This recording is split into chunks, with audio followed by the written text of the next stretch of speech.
Mais là, est-ce que tu peux nous donner ton regard sur la résurrection de Jésus? Est-ce que c'est vraiment quelque chose d'invraisemblable? Alors, c'est vrai que la résurrection de Jésus est un événement qui pourrait paraître invraisemblable. Et pourtant, il y a de bons arguments en faveur de son historicité. Des philosophes contemporains tels que William Lane Craig ou encore Richard Swinburne l'affirment sur la base d'au moins 4 faits. Le premier fait, c'est que Jésus est mort. Et évidemment, c'est une condition nécessaire pour pouvoir revenir à la vie.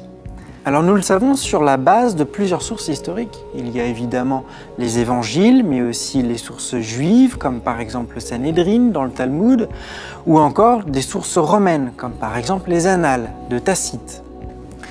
Le deuxième fait, c'est que le tombeau de Jésus a été retrouvé vide. Si son corps était resté dans le tombeau, l'affaire serait évidemment classée.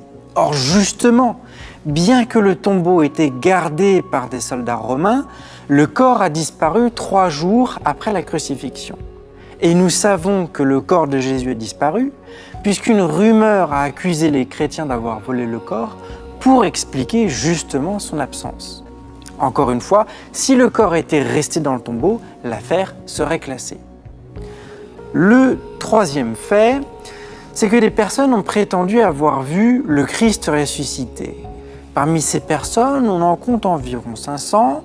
Il y avait des disciples, mais aussi des adversaires du Christ, comme par exemple Paul ou Jacques, qui se sont convertis suite à cette expérience.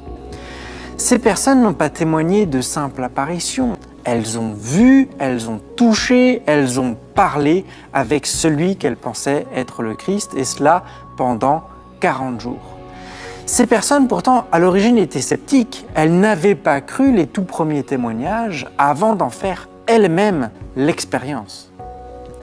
Le quatrième fait, c'est que ces personnes ont accepté de mourir à cause de leurs témoignages. Elles étaient persécutées et elles mouraient en martyrs. C'est un gage d'authenticité de leur témoignage, car personne n'est prêt à mourir pour un mensonge. Ce n'était pas pour elles une simple croyance, auquel cas elles auraient pu se tromper de bonne foi. Non, elles sont mortes pour quelque chose qu'elles avaient vu. Elles savaient donc si cela était effectivement vrai ou faux. Nous avons donc 4 faits. Jésus est mort. Son corps a disparu. Des témoins ont dit l'avoir vu et la sincérité de leur témoignage ne fait pas de doute. Face à ces 4 faits, la meilleure explication et la plus raisonnable, semble-t-il, c'est que Jésus est effectivement ressuscité. Merci Alexis, c'est vraiment très pertinent.